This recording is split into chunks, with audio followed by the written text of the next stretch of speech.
Question has to go on a tweet that I read of Mr. Chidambaram, and it does tell you a lot about Atal Bihari Vajpayee as the politician, as the poet, as the grand stalwart of Indian politics, as somebody who reminded his own party men to follow the Raj Dharma. So in some sense being a Bhishma Pitama. It is not the fact that he had many friends, but the fact that he had no enemies is his distinguishing hallmark. Will you agree with that? Absolutely, Supriya. He was cut in the Sangh Parivar cloth. He had an RSS and Jan Sangh background, but he was a politician, I would say, of the Nehruvian era. A constitutional Democrat who placed a lot of store by Parliament. He regularly attended Parliament. He made his fiery speeches in Parliament, and he swore by parliamentary democracy. He was a consensus builder, an old-style politician who was able to take people along. You know, this virtue, I think, is missed by so many of our politicians today. The ability to take people along, not to have enmities, not to have foes, but to have people who may not share your ideology, but with whom you are able to build consensus, the ability to reach out.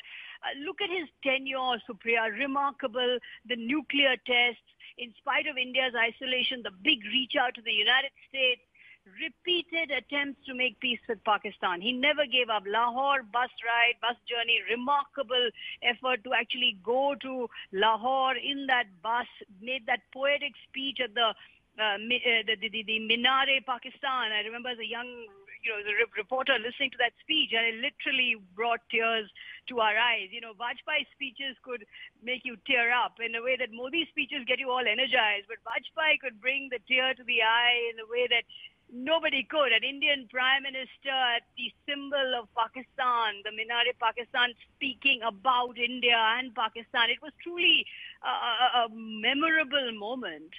Then the Agra summit, where he again tried for peace. His repeated outreach to Kashmir, not just in terms of words, but going to Kashmir. And that wonderful moment where he goes to Kashmir and in Srinagar speaks the Kashmiris in chaste Urdu. Vajpayee spoke fluent Urdu, and he was able to reach out to the public in Srinagar. Right. Sagarika, there is just so much more that I want to talk to you about, but I'm going to keep it for later this evening because I know you'll be on our primetime shows and I want to get you there and get some of these anecdotes as well. I don't think we can mourn his passing away enough, but I think as a nation and as people, we perhaps need to go back to thinking what was so right about polity of that time? What was so right about politics of that time? And why is it that politicians then were who they were? And why has that deteriorated and slackened so much? But I think